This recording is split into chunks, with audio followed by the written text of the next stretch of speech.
Hai Sobat Bujangs, balik lagi di Kongko Bujangs. Tema kita hari ini adalah bagaimana caranya mencintai diri sendiri. Jangan lupa like, subscribe, and share. Jangan lupa di komen juga Dan tonton sampai habis.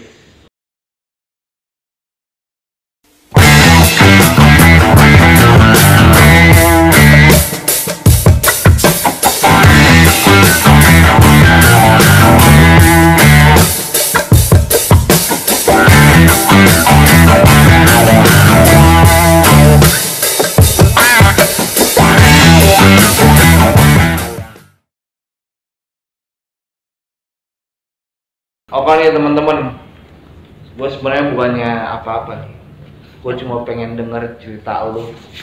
Untuk teman-teman kita di luar sana, gimana caranya lu menghadapi kehidupan lu dan tips-tips yang lu punya untuk dibagikan kepada teman-teman di rumah Sobat Bujang. Gimana nih? Dari siapa dulu nih? Terserah deh. Dulu deh. Gua dulu. Jangan lupa, Nggak apa-apa. Gua lupa nih. Jadi langkah kalau buat gua dari berdasarkan pengalaman gua ya, itu dari awal diagnosa awal, gua harus prepare terhadap diri gua sendiri gitu. Maksudnya apa?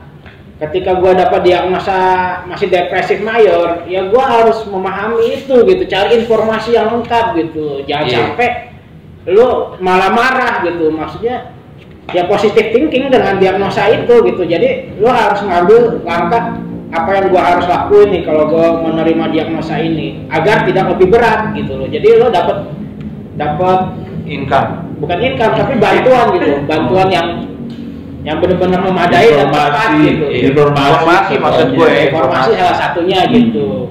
Kayak gitu. Jangan berontak gitu loh, jangan marah, tapi harus positive thinking terhadap diagnosa itu gitu. Kayak gua dulu kan gua berontak marah.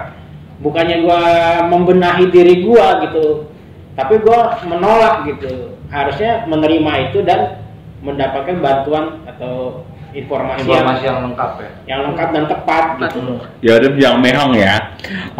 Menurut gue sih bener kata Bujang Kupal.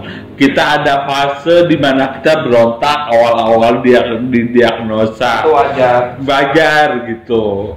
Tapi itu menyesakan banget gitu, menolak itu bener, denial itu menyesakan banget, bikin tidur nggak nyaman, nggak bisa tidur, nyalahin orang lain, nyari Tuhan gitu.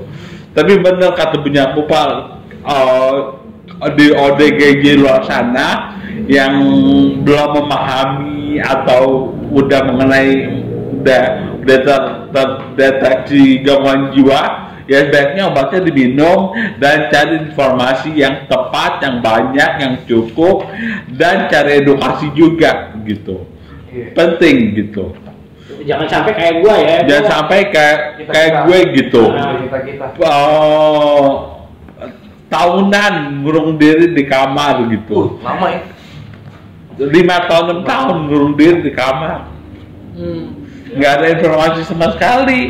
Dulu kan internet nggak segencar ini gitu. Kalau dari gue sih, lo tadi kan gue sharing tuh, adik gue pertanyaannya itu coba bisa direnungin sih, lo mau sampai kapan gitu kan?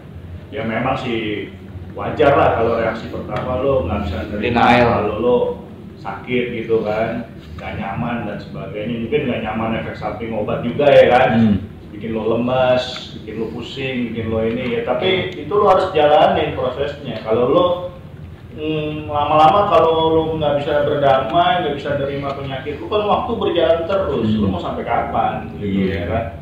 Waktu berjalan terus, kerugiannya jauh lebih banyak gitu kalau menurut gua dibanding kalau lo mulai terima, terus lo mulai berbenah lah. Nah seperti itu, ya lo berdamai lah sama siapa lah, lo ampunin dosa-dosa yang lain lo lah, lo ampunin diri lo sendiri, masa lalu lo gitu, orang-orang di masa lalu juga yang mungkin nyakitin lo. Udahlah, nggak perlu mereka datang, tapi lo udah anggap aja lo ampunin lah ya kan, gitu. Dan sekarang mulai melihatnya ke depan gitu lo, gue mesti pulih nih, gitu. Gue mesti menata lagi hidup gue, gitu. Menemukan lagi diri gue gimana gitu loh.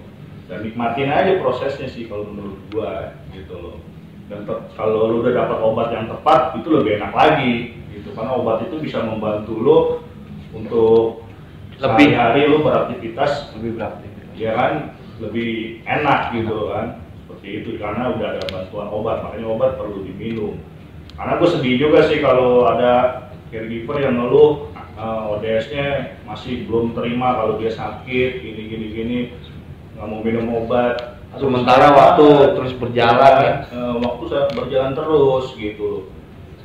Lebih baik waktu yang di depan itu kan digunakan untuk yang sesuatu yang lebih baik lah kalau menurut gue. Dan menurut gue juga kalau gangguan jiwa itu atau misalnya skizofrenia itu kan itu cuma diagnosa, Bukan akhir ya. iya itu bukan label yang melekat sama lu selama-lamanya gitu, bukan label lah gitu loh, Bukan akhir dari kehidupan lo, bukan ada segala-galanya gitu ya kan. Justru kayak tadi pengalaman gue dan pengalaman teman-teman bisa jadi itu awal kehidupan yang baru ternyata, yang lebih baik yang Tuhan sediakan kan gitu kan. Iya. Tapi kita nggak tahu. Ya mungkin kalau misalnya gua tambahin ya kayak penyucian dosa. Ya intinya lu jadi orang yang lebih baik lah. Iya. Gue pernah ini loh, jadi gue pengalaman gue itu kayak gitu. Jadi gue misalkan ini ngelakuin kesalahan gitu, kesalahan itu cukup besar lah gitu. Terus gue meriang nih. Jadi gue berpikirnya, waduh, gue ini kalau gue bilangnya dicuci gitu. Iya dan lu ntar juga kalau ini percaya gue deh, ntar lu juga akan lebih dewasa ya kan, cara berpikir lu juga akan jadi lebih positif, lu juga punya insight terhadap diri lu yang lebih bagus gitu, dan lu akan menemukan juga ntar nilai-nilai yang baru lagi nih, makna hidup baru lagi, tujuan hidup baru lagi setelah gangguan jiwa. Iya silakan, jangan boleh belum komen Dari semuanya gua rangkum, kita harus juga mengikhlaskan apa yang sudah terjadi.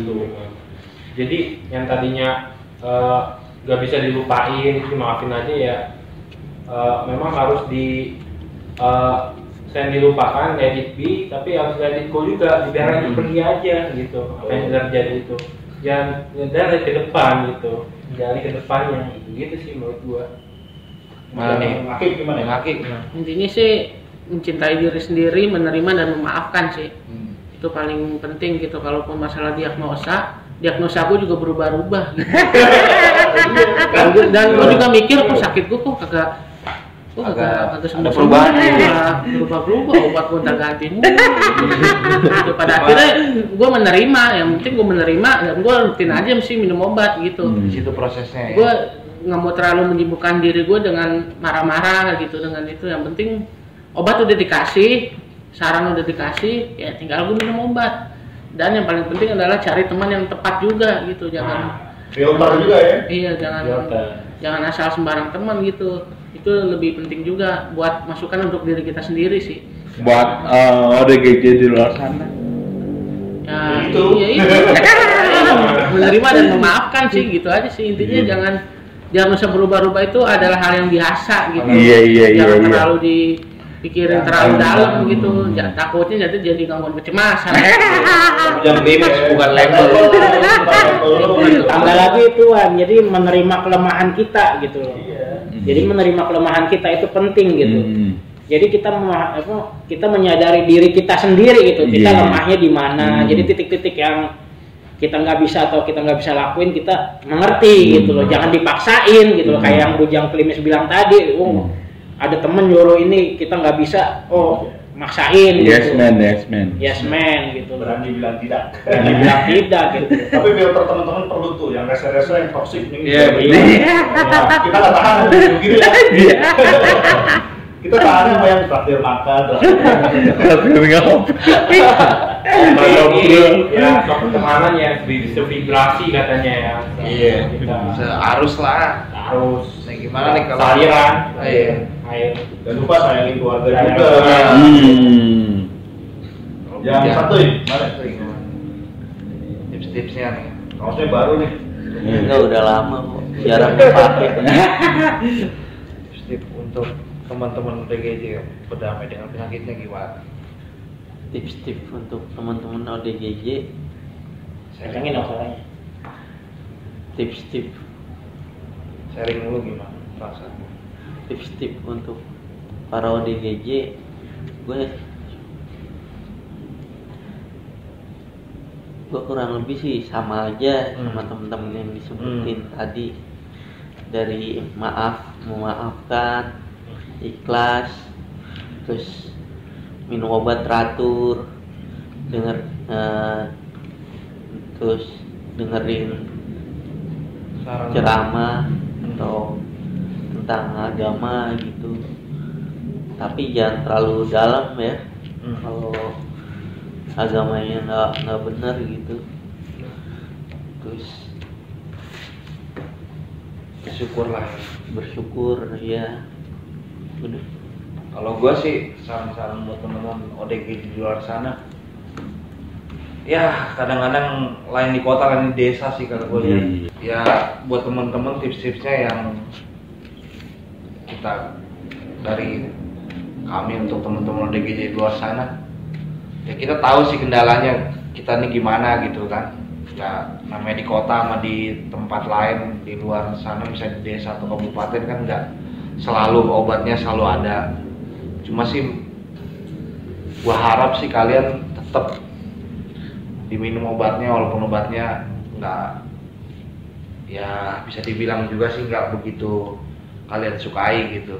Karena dari situ proses itulah yang membuat kalian nanti akan lebih baik lagi dan bisa mencapai keinginan yang tertunda untuk bisa lebih maju lagi gitu.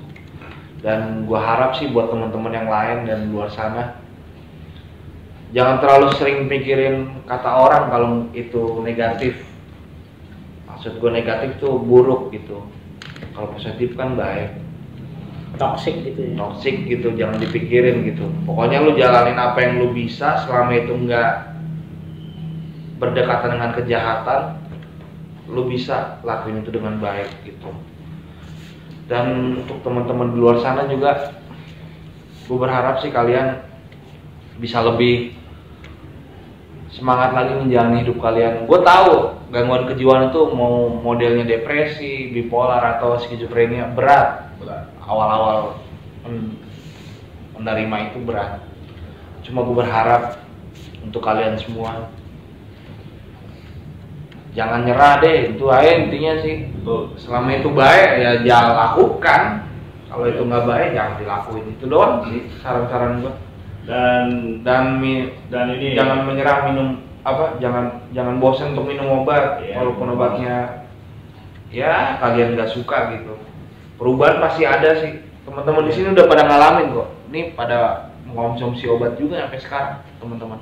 Ya, dan ingat juga jangan berikan kekuatan pada penyakit ini untuk menghancurkan diri kalian. Betul, gitu.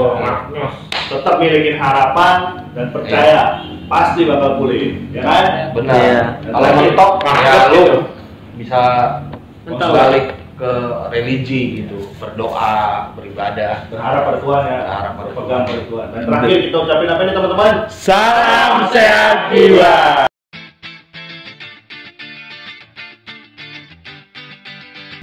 Hai Sobat Peduli Jiwa, saya Patrick, anggota KPSI, ingin menawarkan kaos KPSI dengan ukuran S sampai XXL. Kalian yang ingin memesan kaos KPSI ini bisa melalui Tokopedia di Galeri KPSI dan bisa menghubungi kontak saya yakni 0877 8564 1902. Ya, kaosnya yakni seperti ini. Kalian bisa mendonasikan untuk KPSI untuk bertahan di link ini. Sampai jumpa.